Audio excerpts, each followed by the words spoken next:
Hey guys, we got another missing stitch tonight. This is the Diamondback Tactical Low Vis rack.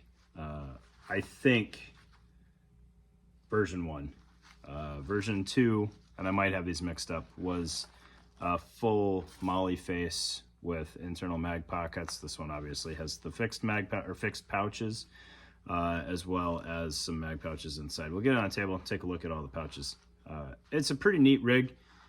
You can definitely jump to some conclusions about who designed this thing based on the layout, but I don't know how well known that connection is. So we'll kind of leave it to the imagination for now. If somebody wants to call it out in the comments, have at it.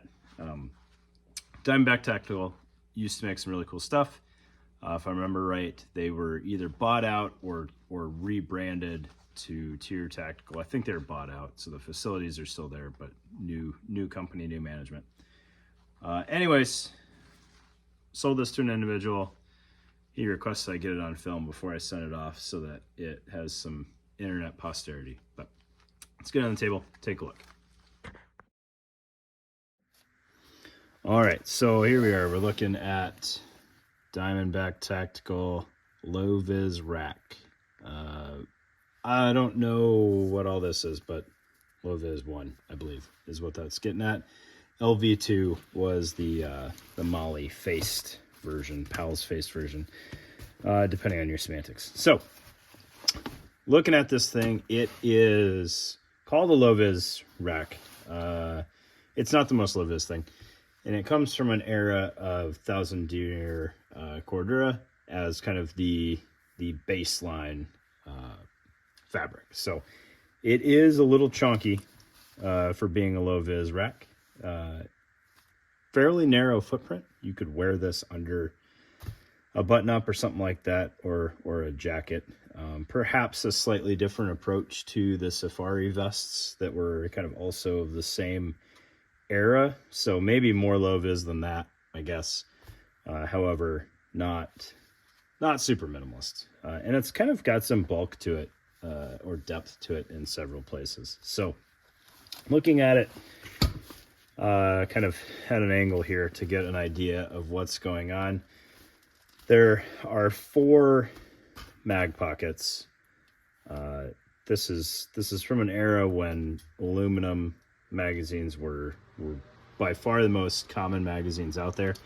I don't even know if PMags existed when these came out. So they're a little snug. Aluminum mags, not nearly as snug.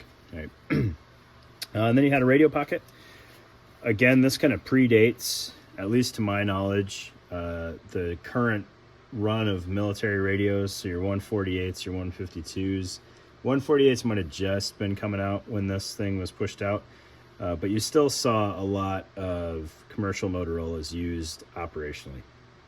And that's all still assuming that this is being used by somebody in the military, law enforcement, or PMCs back in the day might not have had access to 148s, even if they did exist.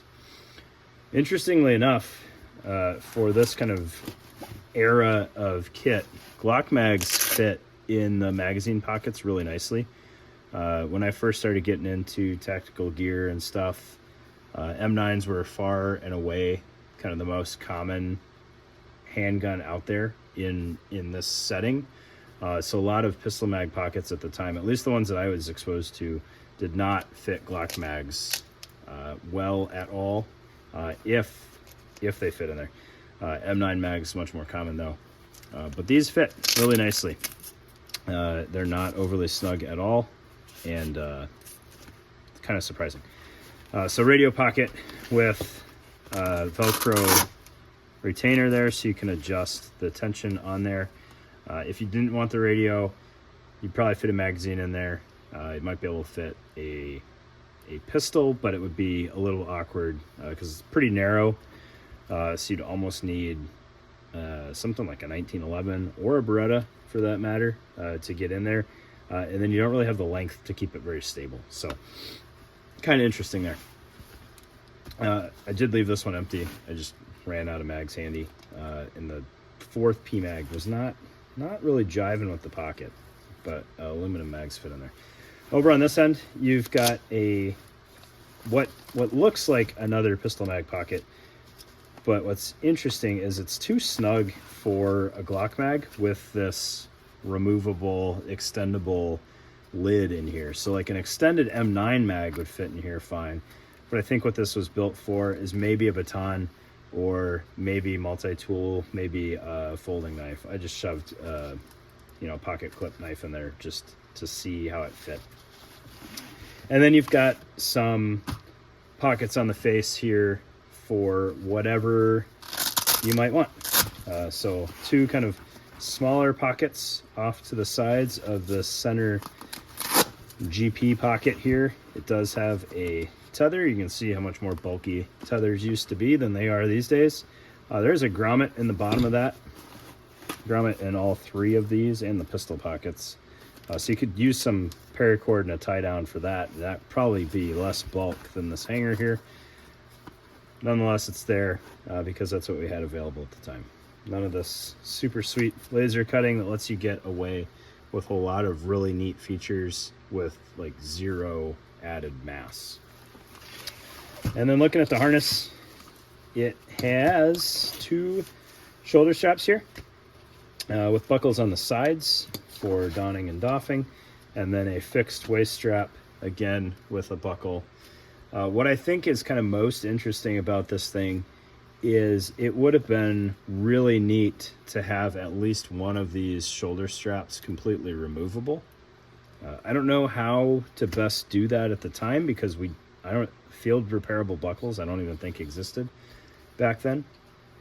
So to be able to remove a shoulder strap completely, I don't know the best way to do that. But kind of my thought process there is it would make this a little bit more friendly for kind of slinging off to the side and using it a little bit more like a bandolier, a little bit more like a satchel, to kind of keep it off the front of your body and potentially keep it a little bit better hidden. But there you go. Diamondback Tactical Low Vis Rack version 1, again version 2, the same footprint to my knowledge. I believe you had the radio pocket with the stacked mag pouches, and then you had 4 or 5 built-in mag pouches with Molly on the front. So a little bit different take. Strangely enough, lower profile until you needed to mount something on it, and then you'd have, you know, the webbing and the Molly and however you attached it at the time, probably malice clips. So that would add some bulk there. But there you go. Appreciate your time, guys.